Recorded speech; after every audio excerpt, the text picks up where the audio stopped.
memories of my childhood that I have is when I was born, I was the second born in the family. And mashallah, after that, I was followed by 11 other siblings. So we ended up being 13 altogether in the family, same mother, same father. Once when I was going to UK, the immigration, they always ask you what is the purpose of your visit. So I said, I come to meet my family members. He said, are they here? I said, yes, I got a big family. You know how many? He said, no. I said, we are 13 altogether. And I said, you know why? He said, no. I said, because there was no television at that time. So we ended up having 13 in the family. We're staying in a very, very small village sort of a thing at that time, where the medical and education was also very rudimentary. It was not up to the standard that we have today. Well, my school years as a primary school, I did in Lindis Primary School. And then in order to complete my O-level, I had to go to Dar es Salaam because there was no facility for 2 further classes in Lindi.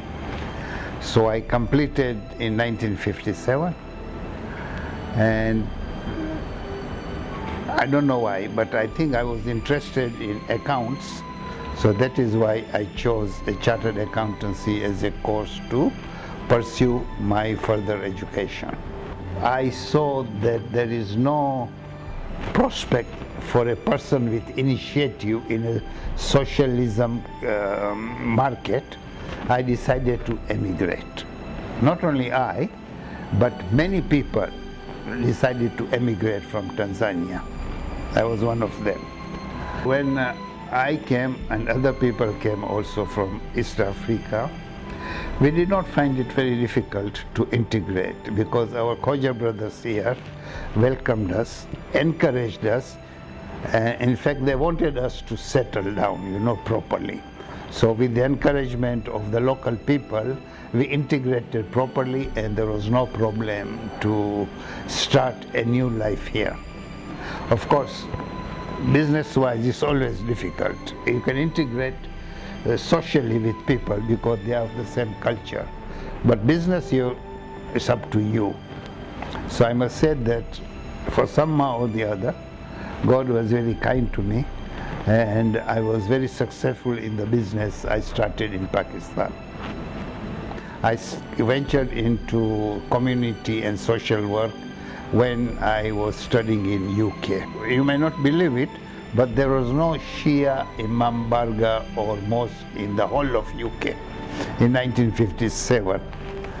And so a few of us who got together there, we said that we must have majalises at least during Muharram, if not other time. So we got together and we used to have majalises in various rooms of our own because there was no facility, And we formed what was known as East African Ishnashri Union. Without education, our community will not progress. Look at the Jews community or Parsi in this country. Why are they progressing? Why are they so well off? Because each and every child in that community is educated. With education, you can serve the country, you can serve the people, you can serve the community. So education is very important, and it should be our motto that no Khoja child should be without education because he does not have money. If he's not interested, he doesn't want to study, okay, that is his problem. But if he's interested and wants to study and he cannot study, then it is our problem. So we have to solve that problem. If you are talking of Zenebia Education Society, that is the institution formed under Mehfil Murtaza when I was the president of Mehfil Murtaza, and that was formed for the purposes of giving funds to poor people who cannot afford, and I think that it has played a very big part in making sure that the bulk of our poor people who could not afford could get education. And Jamaat also, local Jamaat, Karachi Jamaat, is subsidizing also, I understand, the fees. They are not charging the commercial fees that the other schools are charging. So that is also one way of ensuring that a poor child does not go without education. So I think parallel with various institutions, we have done wonders in trying to educate our. Still, there is a lot to be done.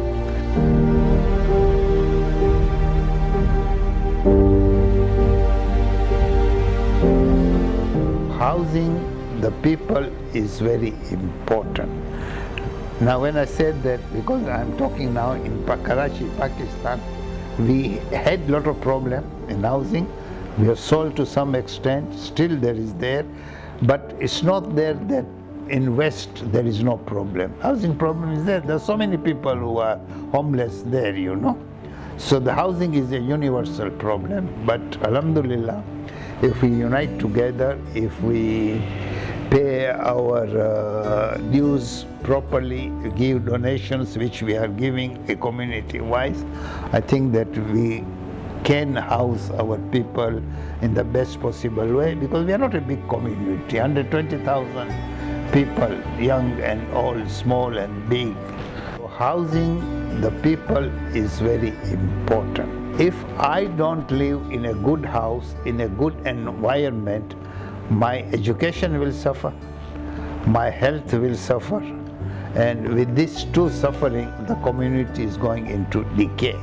I want them to see what we have done, in spite being such a large community, with such a big requirement.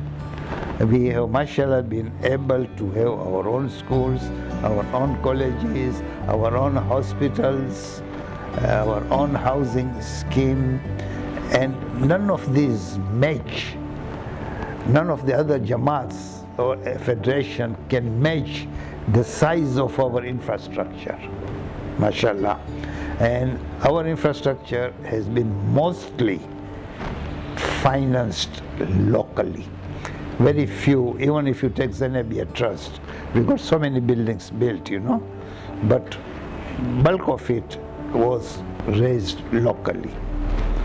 Now that is a good thing, because so we want to tell them, come and see what we have done with our own money, without coming to you like other people,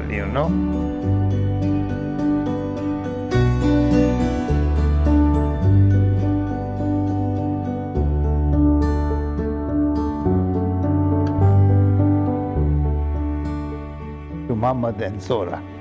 I think when they saw me doing the community and social life, and when they saw, alhamdulillah, the respect that the community gave me, so they thought that it is something that they should also try, so that they should also get the respect. Of course, by sacrificing their time and resources, you don't get respect just like that, So maybe they thought that we should also follow the example of our father and see whether we can do the same, if not better. And alhamdulillah, they are doing as good as they can do, as better as they can do. So I'm glad that they are in following me in my footstep, and they are eventually, one of them may be the president of Pakistan Federation, inshallah. Message to our elders who are at the moment occupying the chairs like me, As you know, I am now 80 years old. So we should encourage the youths to come forward. We should listen to their requirements. We should listen to their grievances, and we should listen and in the way in which they want to do the work.